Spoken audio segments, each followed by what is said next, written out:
ఈరోజు హైదరాబాద్కు సంబంధించినటువంటి చాలా సమస్యలు ఉన్నాయి సార్. ఈ హైడ్రా ఒకటే కాదు, హైదరాబాద్లో ఉన్నటువంటి లోతట్టు ప్రాంతాలన్నీ కూడా జలమైనటువంటి సందర్భాలు చాలా బస్తీలు ఉన్నాయి సార్. ఓల్డ్ సిటీలో ఉన్నాయి, న్యూ సిటీలో ఉన్నాయి, హైదరాబాద్ పరిసర ప్రాంతాల్లో ఉన్నాయి, దోమలగూడలో ఉన్నాయి, అంబర్పేటలో ఉన్నాయి, ఖైరతాబాద్లో ఉన్నాయి. ఇవన్నీ ప్రాంతాలలో ఈ విపత్తులు వచ్చినప్పుడు డిఆర్ఎఫ్ ఒక సంస్థ మాత్రమే ఉంది. గతంలో ఎస్ఎన్డిపి పెట్టారు, ఎస్ఆర్డిపి పెట్టారు. దానికి ఒక ప్రణాళికబద్ధంగా లేదు, ఏం లేదు, దానికి ఒక రూపకల్పన లేదు. బడ్జెట్ ఇచ్చామని చెప్పారు. ఎస్ఆర్డిపి కింద మీరు చూసినట్టయితే అధ్యక్ష 7,000 కోట్ల రూపాయలు ఎస్ఆర్డిపి కింద ఖర్చు పెట్టారు హైదరాబాద్ సిటీలో. స్లమ్లలో మాత్రం ఒక్కటి కూడా ఈరోజు సీసీ రోడ్ లేదు అధ్యక్ష. ఓల్డ్ సిటీ గురించి అక్బర్గా చెప్తారు, ఇక్కడ ఉన్నటువంటి సభ్యులు చెప్తారు. మీరు స్లమ్లలో ఎక్కడన్నా మీరు ఒక పెట్టండి. నిన్న అమర్పాలి గారు తిరుగుతూ ఉన్నారు. నేను I wanted to bring to our notice also. స్లమ్లలో సీసీ రోడ్స్ ఎక్కడ వేయలేదు సార్. కేవలం ఉన్నటువంటి ఎక్కడ వేసారు అంటే వాళ్ళకు సంబంధించినటువంటి ప్రాంతాలలో మాత్రమే ఇవన్నీ వైట్ ట్యాపింగ్ రోడ్లు వేశారు. 7,000 కోట్ల రూపాయలతో పెట్టారు సార్. మళ్ళీ ఎస్ఆర్డిపి కింద ప్రణాళిక సిద్ధం చేశారా? ఎస్ఆర్డిపి కింద ఎక్కడెక్కడ మీరు పనిచేశారు? ఇప్పుడు రేపు మనం ఇచ్చినటువంటి హైడ్రా పనిచేయాలంటే వాళ్ళకు కావాల్సినటువంటి ఇన్ఫ్రాస్ట్రక్చర్ అవసరం ఉంది. వాళ్ళకు అవి ఇచ్చేటువంటి వెహికల్స్ కానీ కావాల్సినటువంటి ఏవైతే పరికరాలు ఇవ్వాల్సిన అవసరం ఉందో. దీంట్లో నిన్న ముఖ్యమంత్రి గారు తీసుకుని ఈ సందర్భంగా కొన్ని విషయాలు చెప్పాల్సిన అవసరం ఉంది అధ్యక్ష.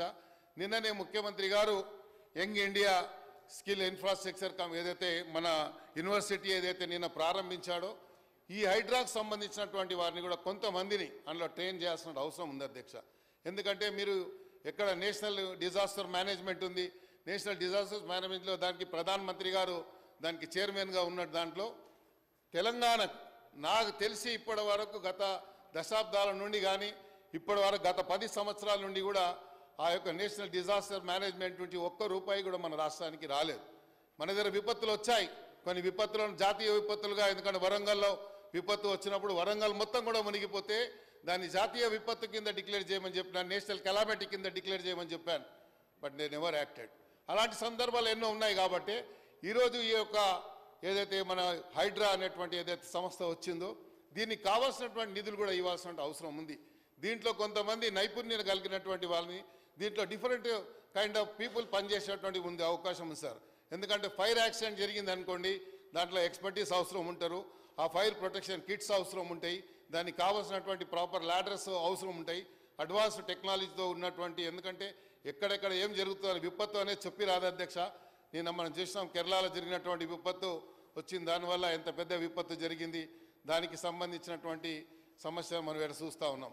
అలాంటి సమస్య మనకు లేదు, ఎందుకంటే సముద్ర ప్రాంతం లేదు. కాబట్టి మనకు ఈరోజు ఉన్నటువంటి అకాల వర్షాలు వచ్చినప్పుడే కానీ ఎప్పుడైనా క్లౌడ్ బెస్ట్ అయినప్పుడు కానీ అలాంటప్పుడే ఇలాంటి విపత్తులు వస్తాయి. లోతట్టు ప్రాంతాలను ఇప్పుడే మనం ప్రికాషనరీ మెజర్స్ కింద లోతట్టు ప్రాంతాలకు సంబంధించి ఇప్పుడే మన ప్రికాషనరీ మెజర్స్ కింద వీటిని వర్షాలు వచ్చినప్పుడు లేకపోతే విపత్తులు వచ్చినప్పుడే దాని మీద మనం ఇంబడిపోయి యాక్ట్ అయిపోయి పనిచేస్తే మన టైం బీయింగే పనిచేసినట్టు ఉంటుంది. కాబట్టి వీళ్ళ దగ్గర రికార్డు ఉంటుంది, డిపార్ట్మెంట్ వారిగా రికార్డు ఉంటుంది. కాబట్టి ఆ లోతట్టు ప్రాంతాలను ఎక్కడెక్కడ ఉన్నాయో చూసుకొని దాన్ని రెక్టిఫై చేసేటువంటి కానీ రెస్టోర్ చేసేటువంటి కార్యక్రమాన్ని మొదలు పెట్టాలని కూడా తమ ద్వారా గౌరవ ముఖ్యమంత్రి గారి దృష్టికి ప్రభుత్వ దృష్టికి తీసుకొస్తున్న అధ్యక్ష. దీంట్లో కొన్ని సమస్యలు ఉన్నాయి అధ్యక్ష. హైదరాబాద్లో చాలా ప్రాంతాల్లో నేను ఇంతకుముందు కూడా చెప్పినట్టుగా అధ్యక్ష, కేంద్ర ప్రభుత్వం ఇచ్చినటువంటి 15th ఫైనాన్స్ కమిషన్లో రికమెండేషన్లో హైదరాబాద్కు సంబంధించి ఒక్క రూపాయి కూడా మనకు రాలేదు అధ్యక్ష. ఎందుకు రాలేదు అని చెప్పడానికి వాళ్ళే దానికి జవాబు చెప్పాల్సిన అవసరం ఉంది. కేంద్ర ప్రభుత్వం అధ్యక్ష ఈ మధ్యకాలంలో నేను అనుకుంటాను మొన్న ఫైనాన్స్ మినిస్టర్ గారు 2024-25కి సంబంధించి కేంద్ర ప్రభుత్వం ఒక రోడ్ మ్యాప్ తయారు చేసింది. ఆ రోడ్ మ్యాప్లో అధ్యక్ష మీరు చూసినట్టయితే ఫాస్టెస్ట్ గ్రోయింగ్ అర్బనింగ్ సిటీకి సంబంధించి వాళ్ళు డబ్బులు కేటాయించారు. సుమారు 11,000 కోట్ల రూపాయలు 11.11 కోట్ల రూపాయలని 2020-24కు 25కు కేటాయించడం జరిగింది అధ్యక్ష. హైదరాబాద్ సిటీ అధ్యక్ష నేషనల్ యావరేజ్ కంటే కూడా 3.2 మన నేషనల్ యావరేజ్ కంటే కూడా హైదరాబాద్ అర్బనింగ్ ఈరోజు ఫాస్టెస్ట్ గ్రోయింగ్ సిటీగా ఉంది. హైదరాబాద్ గ్లోబల్లీ గుర్తింపు పొందుతున్నటువంటి ఈ సిటీకి పదే అందుకే ముఖ్యమంత్రి గారు అంటారు కేంద్ర ప్రభుత్వం మాకేమి ఇచ్చారు గాడిద గుడ్డు తప్ప అని చెప్పేసి అందుకే చెప్తా ఉంటాడు. ఇంత పెద్ద రోడ్ మ్యాప్ తయారు చేసి కేంద్ర ప్రభుత్వం సుమారు 11,000 కోట్ల రూపాయలు 11.11 కోట్ల రూపాయలు కేటాయించిన తర్వాత మీరు గ్రేటర్ హైదరాబాద్ వాళ్ళ దృష్టికి రాలేదా అని చెప్పి అంటా ఉన్నారు. ఈ మధ్యకాలంలో ఫైనాన్స్ వస్తే సంతోషం అన్న, వి వెల్కమ్ ఆల్సో. అధ్యక్ష, ఈ మధ్యకాలంలో నిర్మలా సీతారామన్ గారు హైదరాబాద్కు వచ్చారు. సభలో లేని వారి గురించి చెప్పకూడదు. సెంట్రల్ ఫైనాన్స్ మినిస్టర్ గారు హైదరాబాద్ తెలంగాణకు వచ్చి ఒక రేషన్ షాప్కి వెళ్ళి మీరేందా ఇక్కడ రేషన్ షాప్లో ప్రధానమంత్రి గారు ఫోటో పెట్టలేదు అని చెప్పారు. మరి అలాంటి అప్పుడు మీరు ప్రధానమంత్రి గారు ఫోటో పెట్టాలన్నా, ప్రధానమంత్రి గారి గురించి చెప్పుకోవాలన్నా కేంద్ర ప్రభుత్వం మాకు ఇది ఇచ్చింది అని చెప్పినప్పుడే కదా కేంద్ర ప్రభుత్వం నుంచి మాకు ఇది వచ్చిందని చెప్పేటువంటి అవకాశం ఉంటుంది. కాబట్టి అధ్యక్ష, ముఖ్యమంత్రి గారు 10,000 కోట్ల రూపాయలు ఇచ్చారు. కానీ ఇంకా హైదరాబాద్లో ఉన్నటువంటి చాలా హౌసింగ్ స్కీమ్స్ సంబంధించి చాలా నిధులు అవసరం ఉంది అధ్యక్ష. హట్కో ద్వారా కానీ వరల్డ్ బ్యాంక్ ద్వారా కానీ నిధులు ఇంకా తీసుకొచ్చేటువంటి అవసరం ఉంది. కాబట్టి నేను అనుకుంటాను ముఖ్యమంత్రి గారు దీని మీద తప్పకుండా స్పందించి హైదరాబాద్కు కావాల్సినటువంటి నిధులు తీసుకురావడంలో వారు ఇప్పటికే అన్ని ప్రయాసాలు కృషి చేస్తూ ఉన్నారు. ఆ కృషిలో భాగంగా దీన్ని కూడా దృష్టిలో పెట్టుకోవాలని, ఈ 10,000 కోట్లకు సంబంధించి అధ్యక్ష ఇక్కడ చిన్న చిన్న సమస్యలు ఉన్నాయి. నేను ముఖ్యమంత్రి గారి దృష్టికి తమ ద్వారా తీసుకుదలుచుకున్నాను. ఇది హైదరాబాదు మెట్రో వాటర్ వర్క్ సంబంధించి అధ్యక్ష మీరు ఇచ్చినటువంటి సుమారు 3,300 పైచిలకు కోట్ల రూపాయలని మనకు మెట్రో వాటర్ వర్క్స్ ఇచ్చాం. దీంట్లో అధ్యక్ష లోన్ రీపేమెంట్స్ కానీ లేకపోతే డెవలప్మెంట్కు సంబంధించి ఎక్కడ కూడా ఇందులో మెన్షన్ చేయలేదు. ఓఆర్ఆర్ ఫేజ్ 2 కానీ ఎస్టీపీ ప్రాజెక్ట్స్ అధ్యక్ష 38 ఎస్టీపీ ప్రాజెక్ట్స్ హైదరాబాద్ సిటీలో పెట్టాలని, ఈ లోతట్టు ప్రాంతాల్లో ఎప్పుడైతే అకాల వర్షాలు వస్తే దాని ద్వారా ఈ వాటర్ గ్రావిటీ ద్వారా పోయేటువంటి అవకాశాన్ని కల్పించాలన్నటువంటి ఆలోచనతోని ఎస్టీపీలు పెట్టారు. కానీ ఎక్కడ చేసిన గొంగడు అక్కడే ఉంది. అప్పట్లో గతంలో ఆ ప్రభుత్వం ఇచ్చింది. కాబట్టి ఈ 3,000 కోట్ల రూపాయలు ఇవన్నీ కూడా కవర్ అవుతాయి. ఇంకా దీనికి సంబంధించి మరి హైదరాబాద్లో చాలా సివరేజ్ లైన్లు వేయాల్సిన అవసరం ఉంది. దీంట్లో ఈ సివరేజ్ లైన్లు కాన్స్టెంట్గా స్టాగ్నేట్ అవుతూ ఉన్నాయి అధ్యక్ష. ఇది ప్రభుత్వం దృష్టికి నేను తీసుకురావదలుచుకున్నాను. ఈ హైదరాబాద్ సిటీలో చాలా మల్టీప్లెక్స్లు కానీ లేకపోతే రెస్టారెంట్లు కానీ బార్లు కానీ ప్రాపర్ పార్కింగ్ లేదు, ప్రాపర్ ఇది లేదు, హైజీనిక్గా లేదు. ఆ హోటల్లో ఉన్నటువంటి ప్రతి వేస్ట్ని కూడా డొమెస్టిక్ లైన్లలో సివరేజ్ లైన్లలో కలపడం వల్ల చాలా ప్రాంతాలు స్టాగ్నేట్ అవుతూ ఉన్నాయి. నిన్న అమరపాలి గారు కూడా ఏదో నోటీస్ ఇచ్చి వాళ్ళ మీద కొంచెం చర్య తీసుకున్నట్టుగా నేను ఈరోజు పేపర్లో చూశాను అధ్యక్ష. అదే కాకుండా హైదరాబాద్ సిటీలో ఉన్నటువంటి మెట్రో రైల్కి ఈ యొక్క మళ్ళీ సెకండ్ ఫేజ్కి సంబంధించి మళ్ళీ అలైన్మెంట్ని మార్చిందని ఈరోజు డక్కన్ క్రానికల్లో ఎక్కడో నేను చూశాను అధ్యక్ష. డక్కన్ క్రానికల్ వచ్చింది, ఆ మెట్రో రైలు యొక్క అలైన్మెంట్ మారుస్తున్నారని. ఇవన్నీ కూడా హైదరాబాద్కు సంబంధించిన ఇష్యూ కాబట్టి హైదరాబాద్ ప్రజలకు ఈ ఎదుర్కొంటున్నటువంటి సమస్యలు కానీ ఈ హైదరాబాద్ బంజారాయిల్ రోడ్ నెంబర్ 46 కానీ బంజారాయిల్ ఫిలిం నగర్లో కానీ సుమారు ఆ చుట్టుపక్కల దగ్గర అధ్యక్ష ఒక 60-70 రెస్టారెంట్లు బార్లు ఉన్నాయి అధ్యక్ష. కానీ వాళ్ళకు అక్కడ పార్కులు లేవు, అది పార్కింగ్ ఏరియా లేదు. సివరేజ్ లైన్లు డొమెస్టిక్ లైన్లకు కలిపారు. ప్రతిసారి ఈ సందర్భంలో హైదరాబాద్కు సంబంధించి చాలా ప్రాంతాలలో ఈ ఇబ్బంది ఉంది అధ్యక్ష. ఇలాంటి పరిస్థితులు ఉన్న చోట స్కూల్ జోన్స్లలో వైన్ షాపులు ఇవ్వద్దని ఉంది అధ్యక్ష. నేను ఒక కంప్లైంట్ ఫిలిం నగర్లో మన ఫిలిం నగర్ నుంచి టువర్డ్స్ టోలీ చౌకీ పోతుంటే నాలా మీద పక్కా నాలా మీదనే వైన్ షాప్ బిల్డింగ్ కట్టారు, వైన్ షాప్ కట్టారు అధ్యక్ష. ఆ వైన్ షాప్ నడుస్తూ ఉంది 24 గంటలు. నేను 3 సార్లు కంప్లైంట్ ఇచ్చాను. కింగ్కోటిలో అధ్యక్ష లేడీ హైదర్ క్లబ్ పక్కకు ఒక బిల్డింగ్ గవర్నమెంట్ బిల్డింగ్ కట్టారు. ఆ బిల్డింగ్ మీద నేను కంప్లైంట్ ఇచ్చి అక్కడ సికింద్రాబాద్లో ఉన్నటువంటి సీసీపీకి నేను కంప్లైంట్ ఇస్తే ఇప్పటి వరకు కూడా చర్య తీసుకోలేదు. ప్రభుత్వ స్థలం అని నేను పేపర్ కూడా వాళ్ళకి సబ్మిట్ చేయడం జరిగింది అధ్యక్ష. ఈ మధ్యకాలంలో హైదరాబాదు సిటీలో కాదు మొత్తం గ్రేటర్ హైదరాబాద్ పరిధిలో ఒక రకమైనటువంటి ప్రాక్టీసెస్ నడుస్తూ ఉంది అధ్యక్ష. ప్రజాప్రతినిధులు ఏదైనా కంప్లైంట్ ఇస్తే స్పందించరు. ఇక్కడ కొన్ని YouTube own personal channels open చేసుకున్నారు అధ్యక్ష. ఒక పేపర్ ఎలాంటి పేపర్ అంటే ఒక స్క్రీన్ ప్రింటింగ్ దగ్గర పోతాడు, దాని మీద ఒక పేపర్కి ఏదన్నా పేపర్ ఒక హెడ్డింగ్ ఇస్తాడు, దాని పేరే ఏదైనా ఉంటుంది, ఇచ్చేసి ఇగో ఈడ బిల్డింగ్ ఒకటి ఉంది, ఆ బిల్డింగ్లో బస్తీలో ఈ బిల్డింగ్ కడుతున్నాడు అని చెప్తారు. ప్రభుత్వం ఒక పాలసీ గైడ్ లైన్స్ ఏమి ఇచ్చిందంటే బిలో 80 యార్డ్స్ ఉన్నటువంటి ప్రాంతాల్లో ఆ 80 యార్డ్స్ ఉన్నటువంటి ఏ బిల్డింగ్ అన్నా కానివ్వండి పర్మిషన్ లేకుండా కట్టుకోవచ్చు స్లమ్ ఏరియాస్లో. ముఖ్యమంత్రి గారు కూడా మొన్న ఇచ్చినటువంటి ఎన్నికల ప్రణాళికలు ఇచ్చిన దాంట్లో కూడా 6 లక్షల రూపాయలు 5 లక్షల రూపాయలు ఇచ్చేటువంటి కార్యక్రమంలో అది కూడా ఒకటి ఉంది. కాబట్టి అలాంటి వారిని వీళ్ళు ఇబ్బంది పెడతా ఉన్నారు. ఈ యూట్యూబ్ ఛానల్స్ కొన్ని చిన్నవి పర్సనల్గా పెట్టుకుని అన్ని అంటే లేదు, నేను కొన్ని నేషనల్ ఉన్నాయి, కొన్ని క్రెడిబిలిటీ ఉన్నాయి, కొన్నిటికి శాంటిటీ ఉంది, అలాంటి వారు ఉన్నారు. కానీ అలాంటి ఏం క్రెడిబిలిటీ లేనటువంటి వారు గల్లీలలో ఉంటాడు, వాని పనే ఇదనమాట. ఒక స్టేట్మెంట్ ఇస్తాడు, అక్కడ ఉన్నటువంటి టౌన్ ప్లానింగ్లతో కొల్యూడ్ అవుతాడు, వీడు కలిసి వాళ్ళిద్దరిని హరాస్మెంట్ చేసేటువంటి ప్రక్రియ నడుస్తుంది. హైదరాబాద్ సరౌండింగ్ మొత్తం నడుస్తుంది అధ్యక్ష. I think they also be aware about this. మా ఫ్రెండ్స్ కూడా హైదరాబాద్ సంబంధించిన పబ్లిక్ రిప్రజెంటేటివ్ కూడా ఐడియా ఉండదు అధ్యక్ష. దీని మీద చర్య తీసుకోవాలి. ఈ మధ్యకాలంలో ఇలా జరిగితే నేను బంజారాయిల్ పోలీస్ స్టేషన్లో ముగ్గురిని అలాంటి వారిని పట్టించాను.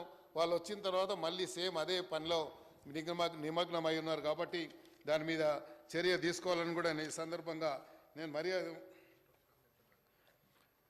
ఈ సందర్భంగా తెలియజేసుకుంటూ, అధ్యక్ష, మనకు మెట్రో రైలు ఒక పక్కన ఉంది, ఈ కనెక్టివిటీని పెంచాల్సిన అవసరం ఉంది. ఎస్ఆర్డిపి కింద రోడ్లు విస్తరణ చేయాల్సిన అవసరం ఉంది. ఇంకా ప్రపోజ్ రోడ్స్ చాలా ఇప్పటికే ఇచ్చిన్నారు. కాబట్టి ఆ ప్రపోజ్ రోడ్స్ ఎన్ని ఉన్నాయి, ఎన్ని వేయబోతున్నారు, ఎస్ఆర్డిపి కింద కొత్త రోడ్లు ఎన్ని వస్తున్నాయి, ఏ ఏ ప్రాంతాలను ఐడెంటిఫై చేశారు.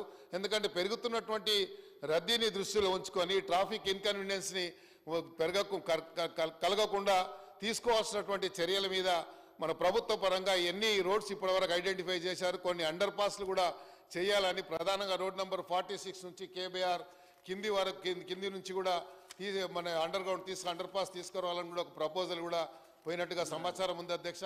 అది ఏ స్టేజ్లో ఉందో మరి అది కూడా అదేవిధంగా ఎంఎంటీఎస్ కూడా ఈరోజు మనకు షామీర్పేట కానీ 2 టైర్ సిటీస్కి, ఇక్కడ షామీర్పేట అనుకోండి, ఇక్కడ గట్కేసర్ అనుకోండి, లేకపోతే పక్కన ఉన్నటువంటి వికారాబాద్ అనుకోండి, ఇలా చుట్టుపక్కల నియర్ బై డిస్ట్రిక్ట్స్కి ఇక్కడ తాండూరు వరకు కానీ ఇవన్నీ కూడా ఎంఎంటీసీస్ పెట్టేటువంటి ప్రక్రియను కూడా మొదలుపెట్టి కేంద్ర ప్రభుత్వం నుంచి కానీ రాష్ట్ర ప్రభుత్వం నుంచి కూడా ఏదైనా మన మ్యాచింగ్ గ్రాంట్ ఏదైనా ఇచ్చి కేంద్ర ప్రభుత్వం నుంచి కూడా నిధులు తీసుకొచ్చి, ఇప్పుడే మా మిత్రుడు చెప్తా ఉండే 30,000 కోట్లు వస్తున్నాయని చెప్తున్నారు.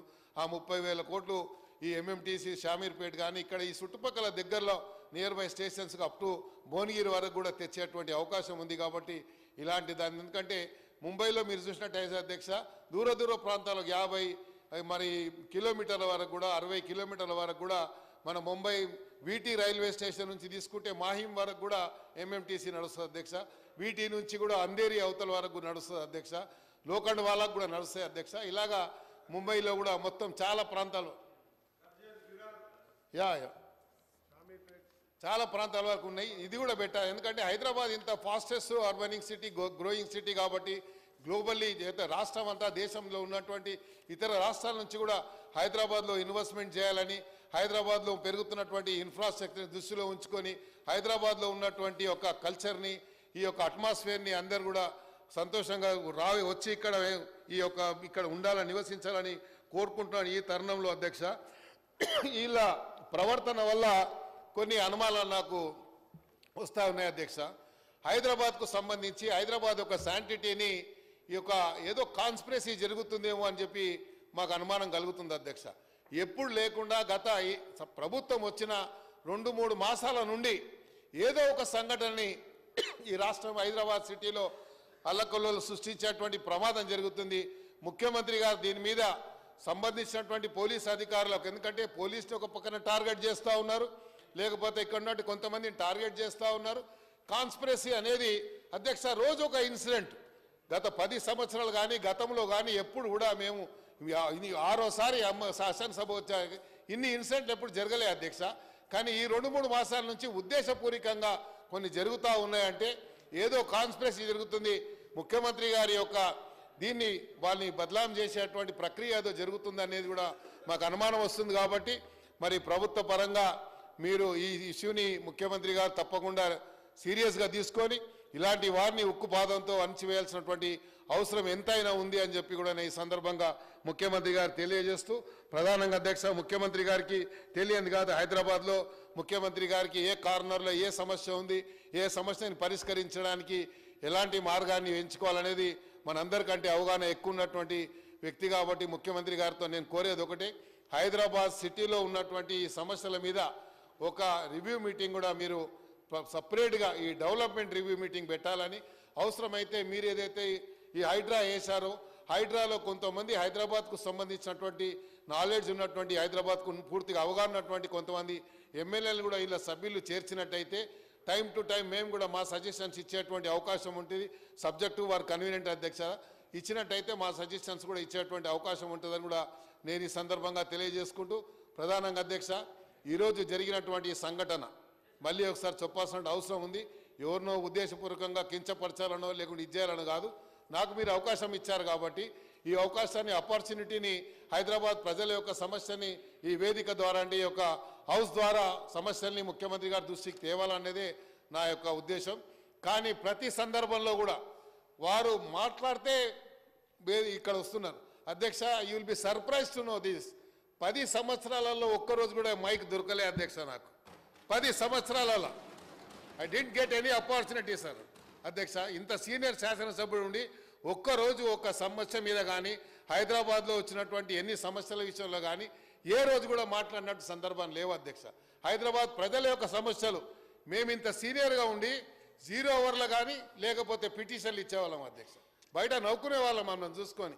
ఇంత సీనియర్ సభ్యుడు ఉండి 0 అవర్లో చెప్తే 0 అవర్లో ఏం జరుగుతుంది అధ్యక్ష? నోట్ చేసుకుంటారు. కొత్త సభ్యులు అయితే వాళ్ళ సమస్య పరిష్కారం అవుతుంది. సీనియర్ సభ్యులు అయితే ఈయనకు అన్నీ తెలుసు కదా, ఈయనకేంది చెప్పేది అనుకుంటారు. ఇలాంటి సమస్యలు ఉన్నాయి అధ్యక్ష. ఈరోజు మాట్లాడుతూ దయ్యాలు వేదాలు వివరించినట్టుగా మాట్లాడుతున్నారు. ఎన్ని రకాలుగా మాట్లాడి ఎన్ని రకాల వేధించారు, ఎన్ని రకాల ఇబ్బందులు పెట్టారు, ఎన్ని రకాల హింసించారు ఒక్కొక్కరిని. వాళ్ళ చరిత్ర చెప్పాలంటే చాలా ఉంది అధ్యక్ష. కానీ ఎప్పుడన్నా వారు నా పేరు తీసుకొని మాట్లాడినప్పుడు నేను అన్ని డీటెయిల్గా మాట్లాడతా అధ్యక్ష. నేను ఎందుకంటే ఉద్దేశపూర్వకంగా ఎవరిని అన్నాను ఎప్పుడు కూడా, అందరినీ కలుపుకొని పోవాలని. ఎందుకంటే చిన్న వీళ్ళ అందరూ కూడా చాలామంది నా ముందు పెరిగిన వాళ్ళు చాలామంది ఉన్నారు. నా ముందు యూత్ కాంగ్రెస్లో నేను తెచ్చిన వాళ్ళు చాలామంది ఉన్నారు. నేను ఎంతోమందికి అక్కడ ఉన్న 2-3కి నా చేతుల మీద ఎమ్మెల్యే టికెట్ రాసి ఇచ్చాను అధ్యక్ష. రాజశేఖర రెడ్డి గారు ఉన్నప్పుడు హైదరాబాద్ సిటీలో 24 మంది ఎమ్మెల్యే బీఫామ్ సిటీ సీట్లు నేను ఇచ్చిన వాడిని అధ్యక్ష. ఈరోజు నా ముందు మాట్లాడే నైతిక హక్కు కూడా వారికి లేదు. కానీ but it's only time factor కాబట్టి నేను కూడా ఏమంటలేను. బట్ అప్రోప్రియేట్ టైం వాళ్ళు మాట్లాడినప్పుడు I have every answer sir. Definitely I will answer to them.